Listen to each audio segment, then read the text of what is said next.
Willkommen zu einem neuen Video. Ich bin Robert Klink und heute geht es mal um die bekanntesten Kilt-Optionen, die man so auf dem Markt finden kann. Und ich habe mir die Frage gestellt, wie sich die führenden Kilt-Anbieter voneinander unterscheiden, welche Gemeinsamkeiten die vielleicht haben, und welche Empfehlung ich da aussprechen würde. Und ich habe hier 4 Apex-Kilts. Das bezieht sich auf den Füllstoff, auf den Innenstoff. Es gibt natürlich noch andere Materialien wie Daune oder andere Kunststofffüllungen. Warum ich generell Kilts statt Schlafsäcke verwende, wie sich die unterscheiden und warum ich lieber auf synthetische Füllungen wie zum Beispiel Apex setze, das könnt ihr hier in meinem Vergleichsvideo Schlafsäcke und Kilts einmal anschauen. Wie gesagt, heute habe ich die 4 führenden und bekanntesten Anbieter mal hier mitgebracht und habe die auch in den letzten Wochen, Monaten und teilweise Jahren ausführlich getestet, um für mich selber auch mal klar zu machen, wo da eigentlich genau die Gewichtsunterschiede, die Preisunterschiede und vielleicht die Funktionsunterschiede sind. Die 4 Kilts, die ich ausgesucht habe, die hier gerade vor mir liegen, sind einerseits der Cestrals Kilt von Astucas, der Elite Kilt von Gram Expert, der Simple Kilt von Lightway und der relativ neue Loner Kilt von Heiberg. Und ich habe diese 4 Modelle und Hersteller ausgewählt, weil ich denke mal, dass das die häufigsten Kilts sind, auf die man so bei der Recherche trifft und die auch so die gängigste Wahl für die meisten darstellen würde.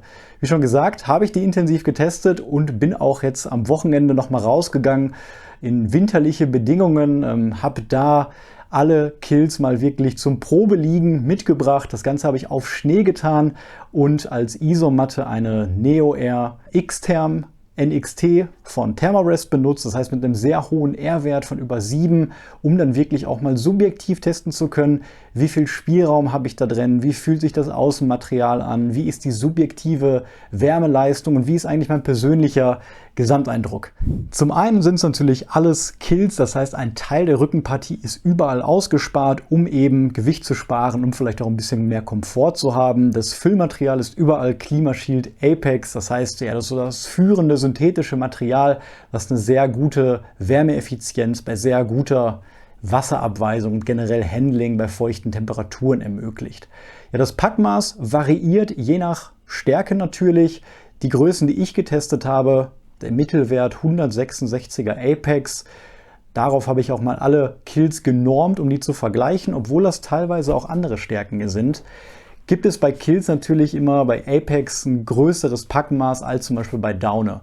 Und man kann also mindestens, würde ich sagen, von 8 Liter bei sehr starker Komprimierung sprechen. Häufig geht das aber so bis 20 Liter meiner Erfahrung nach hoch. Das heißt, ein Großteil, wenn nicht sogar die Hälfte eines normalen Ultraleicht-Tracking-Rucksacks ist dann schon für so ein Apex-Kilt meistens belegt, wenn man den nicht allzu stark komprimieren möchte. Alle Modelle, die ich hier habe, haben dann natürlich auch wasserabweisende und schmutzresistente Außenstoffe, die aber auch kleinere Detailunterschiede haben. Und alle Modelle haben einen Draft Collar, einen sogenannten Wärmekragen, der mir eben ermöglicht, an meiner Halspartie nochmal an einer Kordel zu ziehen, um den Halsbereich wirklich abschließen zu können, damit eben nicht Luft entweicht, um die Luft wirklich effizient drin zu halten und so die größtmögliche Hitzeleistung zu ermöglichen. Kommen wir zum ersten Kilt, nämlich den Astucas Cestrals Kilt, den ich selber schon seit 3 Jahren benutze und in der Stärke 233er Apex, also bis -4 Grad und in der größeren Variante, nämlich L, besitze, da ich selbst 1,89 Meter groß bin. Und Astucas wirbt damit, ein qualitativ hochwertiger Hersteller zu sein. Die Materialien sind alle top, der wird in Handarbeit gefertigt und auch, dass die Kilts ein bisschen komfortabler sind als vielleicht Konkurrenzmodelle. Das heißt, die Länge ist ein bisschen größer und der Schnitt ist ein bisschen breiter. An der Schulterpartie haben alle Kilts bei Astucas den Umfang 1,40 Meter. Bei der Taille unterscheidet Astucas zwischen Frauen- und Männervariante. Bei den Männern ist es 1,30, bei Frauen sogar auch 1,40 und in der Fußbox geht es dann 1 Meter zu. Die Fußbox hier bei dem Kilt ist geschlossen. Das hat natürlich Vor- und Nachteile. Eine geschlossene Fußbox ist vielleicht wärmer, da gibt es keine Kältebrücken. Die ist vielleicht ein bisschen minimalistischer, vielleicht ein bisschen wärmer. Dafür kann ich es nicht wie mit einem Reißverschlussmodell öffnen, vielleicht ganz als Decke oder sogar als Poncho-Umhang verwenden. Ich selber war mit dem Kilt immer sehr zufrieden und kann dieses Bequeme auf jeden Fall bestätigen, dadurch, dass der vielleicht ein bisschen weiter geschnitten ist, hat man, wenn man sich dreht, nicht ganz das Risiko, dass der Rücken vielleicht frei ist, kann sich auf dem Rücken auch ein bisschen ausbreiten mit dem Arm, ohne dass man da sich eingeschränkt fühlt. Also da bin ich eigentlich immer sehr zufrieden gewesen. Auch der Außenstoff, das ist hier Eco-Repel, so nennt er sich, ein ökologischer Stoff, der schmutzabweisend und wasserabweisend ist, was ich auf jeden Fall bestätigen kann. Der sieht vom Außenstoff noch aus wie neu bei mir eigentlich, wie vor 3 Jahren auch. Zu der Dicke des Stoffes habe ich allerdings im Gegensatz zu den anderen Modellen nichts gefunden. Also ich weiß nicht, wie schwer dieser Stoff jetzt vielleicht pro Meter jetzt hier ist. Der wirkt aber auch relativ dünn. Ich tippe da auch auf 10D. Und generell ist der Preis bei Astucas relativ hoch. Wir liegen da bei 329, 379 Euro in der Variante 166er Apex. Meiner hat sogar damals nur 309 Euro gekostet in der Variante 233. Mittlerweile, ich habe gerade geguckt, 429 Euro. Bei mir damals gab es auch noch die Möglichkeit, so eine Kapuze mitzubestellen, beziehungsweise einen Kopfkragen, den man auf seinen Kopf drüber legen konnte, womit noch ein bisschen mehr Wärme bei sehr starken Minusgraden zur Verfügung stand.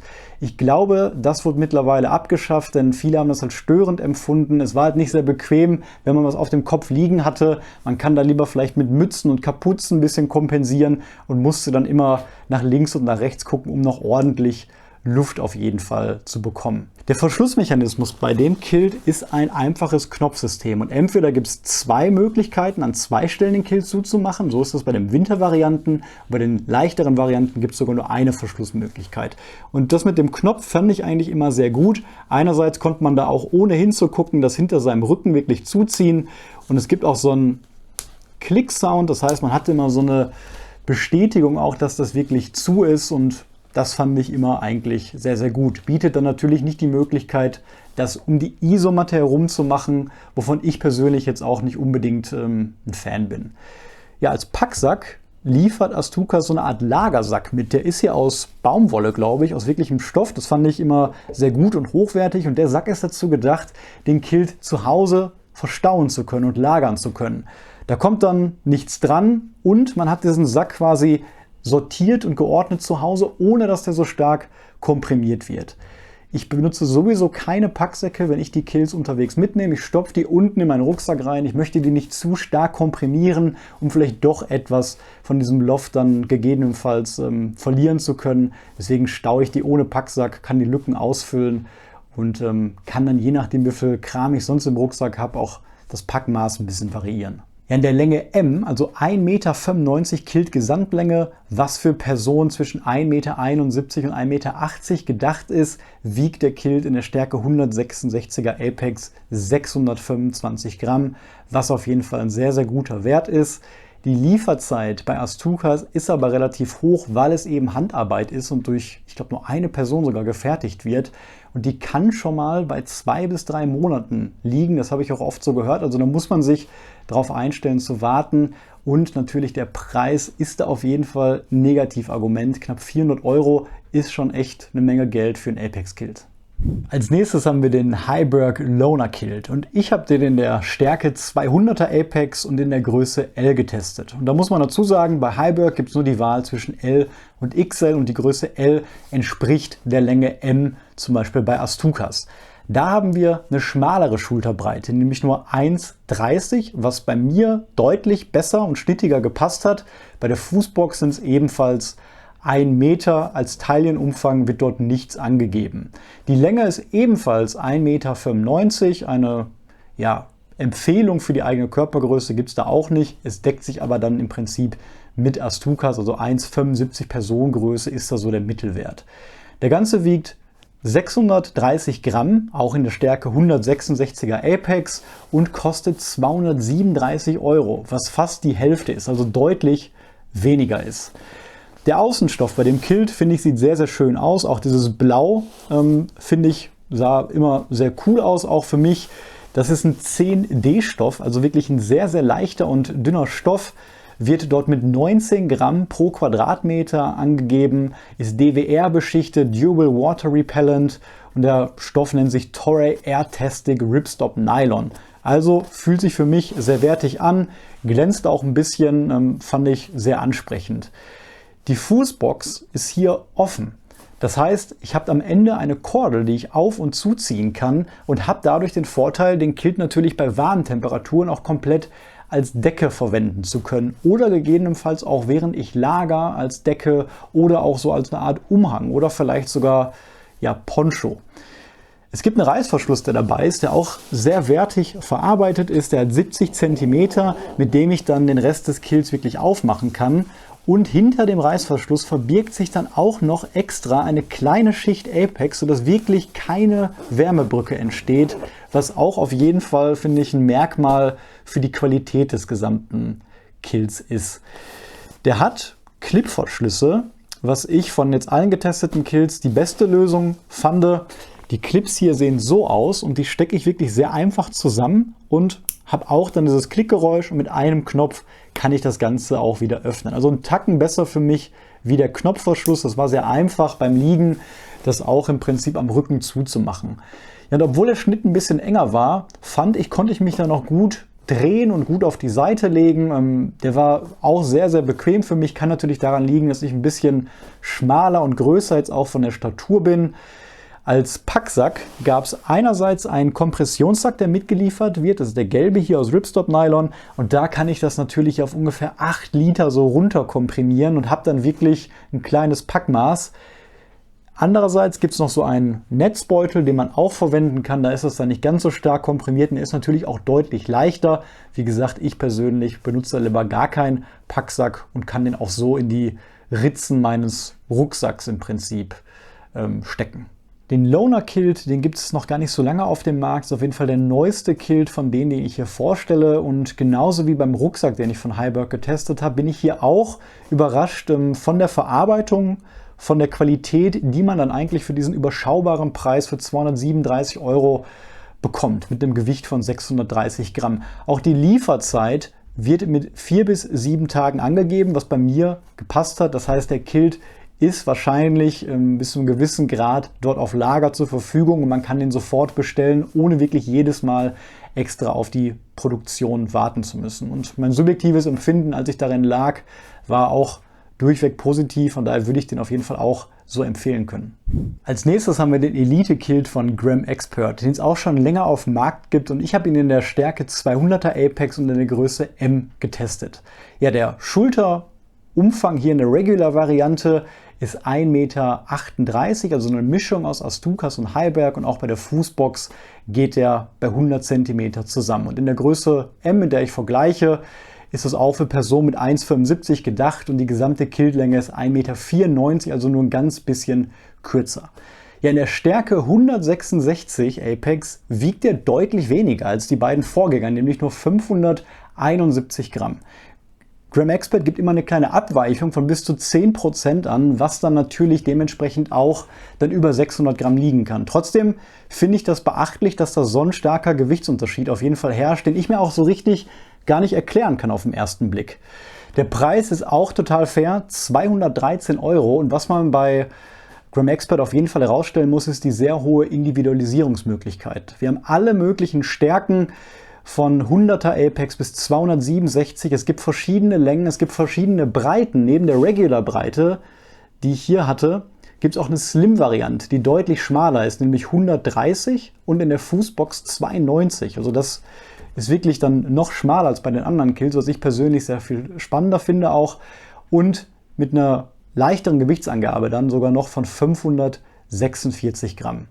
Der Kilt hat auch einen Knopfverschluss, der sich eigentlich nicht von dem von Astukas unterscheidet. Auch hier ist dasselbe System, sieht fast baugleich aus. Habe ich auch wieder ein auditives Feedback, wenn das wirklich hinterm Rücken zugemacht ist. Als Fußbox hat der genau wie der Heiberg Kilt auch etwas Offenes. Das heißt, mit einer Kordel kann ich das Ganze wieder zuziehen und da ist ein ultraleichter Reißverschluss dran, den ich auch konfigurieren kann. Einmal in der Länge 50 cm, so wie das bei mir jetzt hier ist, und auch in der Länge 70 cm, falls man das möchte. Was jetzt hier direkt im Vergleich zum Heiberg Kilt auffällt, ist, dass da jetzt eine zweite Schicht hinterm Reißverschluss fehlt. Da spart man sich Gewicht, hat gegebenenfalls aber eine kleine Wärmebrücke. Also vielleicht ein kleiner qualitativer Unterschied, der noch wichtig sein kann für einige. Der Außenstoff ist hier ebenfalls sehr hochwertig, auch ein 10D-Material, also sehr dünn, 22 Gramm pro Quadratmeter, also nur 3 Gramm schwerer als der von Hyberg, kommt mir aber am dünnsten vor von allen getesteten Kills, fühlt sich wirklich an wie eine ganz dünne, hauchdünne Papierschicht. Beim Packsack ist es so, das hier ist nicht der Originale, das ist einer, den ich habe. Dort wird auch einer aus Silnylon mitgeliefert, ein 15D-Packsack, den habe ich hier leider nicht, ist aber auch ein ganz normaler Packsack, den man auch gewissermaßen komprimieren kann und den man dann mitnehmen kann. Ja, mein genereller Eindruck war auf jeden Fall, dass man hier auch ein bisschen mehr Schulterweite natürlich hat. Der war auch sehr bequem, die Länge hat für mich auch jetzt in der Länge M ganz gut gepasst. Ich konnte mich auch darin gut drehen und fand es auf jeden Fall auch einen Vorteil, dass man das Ganze aufmachen kann und wie schon gesagt, dann auch anderweitig vielleicht während man kocht oder am Lager ist, auch noch so verwenden kann. Allerdings gibt es bei Gram Expert auch sehr hohe Lieferzeiten. Die werden immer explizit ausgeschrieben. Das steht dann, wenn man im Januar bestellt, muss man dann 5 Wochen zum Beispiel warten. Im Februar sind es dann vielleicht sogar 6 Wochen. Deswegen muss man damit auch rechnen. Trotzdem im Vergleich der günstigste, 217 € in derselben Stärke, leichter auf jeden Fall. Und Qualität finde ich auf jeden Fall auch gut und in Ordnung. Und man muss sich dann halt nur auf die langen Lieferzeiten wirklich gefasst machen, kann den dafür aber auch sehr stark an seine Präferenzen individualisieren. Und zum Schluss hätten wir noch den Lightweight Simple Kilt. Ich habe den hier in der Stärke 133er Apex, also wirklich nur was für den Sommer. Das geht dann bis maximal plus 4 Grad, sehr, sehr dünn und in der Größe M getestet. Man muss dazu sagen, bei Lightweight ist es mit den Größen anscheinend ein bisschen anders. M ist eigentlich S. Denn die Gesamtkiltlänge der M-Variante ist nur 175 cm. Und das war definitiv auch zu klein für mich. Als ich das getestet habe, konnte ich den Kilt im Prinzip nicht mit dem Draft Collar bündig am Hals zumachen, um dann wirklich die ganze Wärme dort einzuspeichern. Also L ist das Pendant, dieselbe Größe wie die anderen Kilts jetzt auch hatten. Da haben wir nämlich eine Gesamtkiltlänge von 1,95 m, einen Schulterumfang von 1,35 m, also so ein guter Mittelwert, wie ich finde, und liegen dann in der Stärke 166 Apex ja, bei 235 € und 659 Gramm. Ja, wie schon gesagt, konnte ich den nicht ganz zumachen. Das heißt, für mich wäre der wirklich noch was für den Sommer. Ich würde den so ab 6, 7 Grad erst verwenden, dann den Collar auch gar nicht so benutzen und den oben wirklich als Decke verwenden. Der Simple Kilt, wie der Name schon sagt, hat nicht viel Schnickschnack dran. Der hat keinen Reißverschluss, der hat eine geschlossene Fußbox, also genau wie der Astukas Kilt. Man hat da dann nicht viel die Möglichkeit, noch was zu verändern. Es gibt aber auch die Sleeper Kilt Variante. Die hat dann auch eine variable Fußbox, die man aufmachen kann. Das heißt, Lightweight bietet da beide Varianten an. Ich fand den Simple Kilt einfach ein bisschen vom Konzept her insgesamt cooler. Man muss dazu auch sagen, es gibt da nur die Stärken 133 und 200. Und um den Vergleich jetzt mit den anderen Kilts zu machen, habe ich die Stärke und das Gewicht für 166 im Prinzip errechnet und den Mittelwert aus diesen beiden Stärken gebildet. Ja, den gibt es auch noch in der Variante 20D vom Außenstoff und 10D. Ich denke, dass 10D eigentlich immer zu präferieren ist. Wenn man sich das hier anschaut, finde ich von allen Außenstoffen der Kilts den irgendwie am besten. Der hat einen extremen Glanz, ist sehr, sehr dünn, fühlt sich auch sehr stark wasserabweisend an. Das Ganze ist auch Nylon, DWR, Ripstop beschichtet und hat noch so eine besondere Aquaban-Beschichtung, was ich glaube, was für diesen extremen Glanz sorgt. Also ich denke wirklich, dass der sehr wasser- und schmutzabweisend ist. Der Verschluss, der ist hier anders als bei den Kilts. Hier gibt es so 2 Gummibänder immer und da kommt ein variables Gummiband ran. Das heißt, einerseits kann ich den ganz klassisch am Rücken zumachen, andererseits kann ich das Gummiband aber auch so spannen, dass das wirklich um den gesamten Kilt, um die Isomatte herumreicht und ich dann ja ein bisschen weniger Rutschen auf jeden Fall habe. Manche präferieren das, weil der Kilt dann an Ort und Stelle bleibt und gerade wenn man als Seitenschläfer sich häufig dreht, muss man da nicht so viel aufpassen und sich nicht so auf der Stelle drehen, wie man das bei den anderen Kilts macht, damit eben sichergestellt wird, dass am Rücken keine Kältebrücke entsteht. Ich persönlich ist natürlich eine Präferenz, mache die immer lieber am Rücken zu und das bietet der Kilt auf jeden Fall auch. Eine coole Funktion, die durch die Gummibänder ermöglicht wird, ist dann noch das bessere Tragen als Poncho. Das geht bei dem Sleeper Kilt natürlich besser, weil ich die Fußbox aufmachen kann, aber auch beim Simple Kilt geht das. Ich kann den also mit den Gummibändern deutlich besser an mir fixieren und damit sogar im Optimalfall laufen. Ein Highlight, was ich wirklich von der Packsacklösung hierbei von allen Anbietern am besten fand, ist, dass Lightway die Idee hatte, diesen Ripstop hier so feinmaschig zu wählen beim Packsack, dass das gleichzeitig ein Moskito-Kopfschutz ist. Und das finde ich genial, denn eigentlich sieht mein Moskitoschutz auch genauso aus wie dieser Sack und der hat auch eine Kopfform, was jetzt auch zu diesem Kilt hier von der Größe her passt. Und das Gewebe, wie gesagt, ist so feinmaschig, dass hier auch keine Moskitos durchkommen. Also ein super 2-in-1-Konzept, was mich dann auch dazu bewegen würde, diesen Packsack auf meinen Touren auf jeden Fall mitzunehmen. Die Lieferzeit beträgt, wenn man offiziell das im Lightway Store anfertigen lässt, vielleicht auch nach den manuellen Eingaben, 1 bis 12 Wochen. Also je nachdem, ob es gerade auf Lager ist oder auch nicht.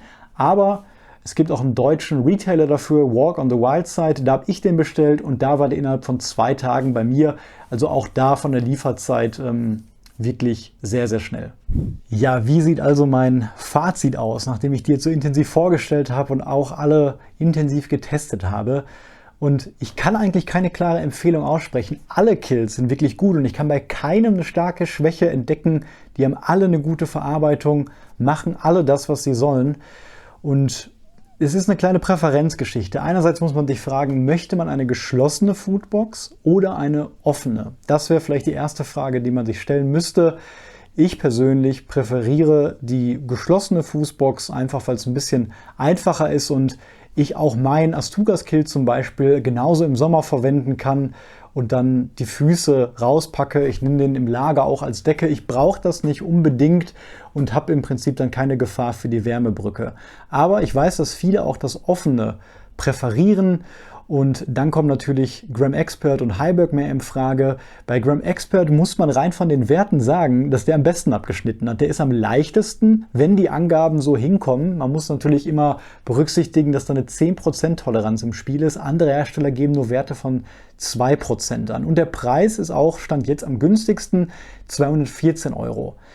Astugas hat den besten Schnitt insgesamt, das beste Schnittmuster, finde ich, aber der Preis von 400 € knapp, den würde ich jetzt nicht mehr bezahlen. Also wenn für euch Geld keine Rolle spielt und der Schnitt ist für euch sehr wichtig und ihr wollt was bisschen weiteres haben, dann würde ich vielleicht noch zum Astugas greifen.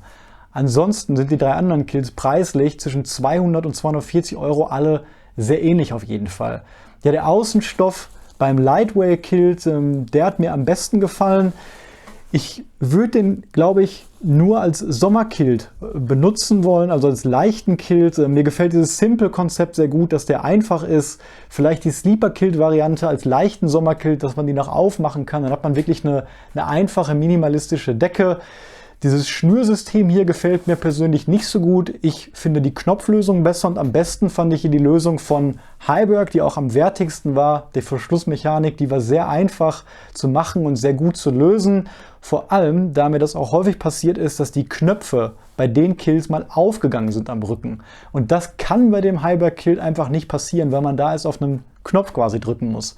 Auch finde ich die Verarbeitung von allen Kilts, obwohl der Astugas teurer ist, bei Heiberg eigentlich am besten. Und das für den geringen Preis mit dem guten Gewicht. Aber wenn man nur das Leichteste will, den Gram Expert, und wenn man vielleicht was ganz Minimalistisches will mit einem besonderen Außenstoff und noch diese Funktion mit dem Packsack, dann greift man vielleicht zum Lightway Kilt. Ja, ich hoffe, ich konnte euch so die Unterschiede einigermaßen erklären. Das war für mich auf jeden Fall auch spannend, um mal so einen Überblick zu bekommen. Stellt sich raus, die sind alle sehr ähnlich mit kleinen Unterschieden. Man macht eigentlich keine falsche Wahl. Und ich hoffe, das konnte euch helfen. Und hat euch das Video gefallen, würde ich mich wie immer freuen, wenn ihr mich abonniert. Bis zum nächsten Mal.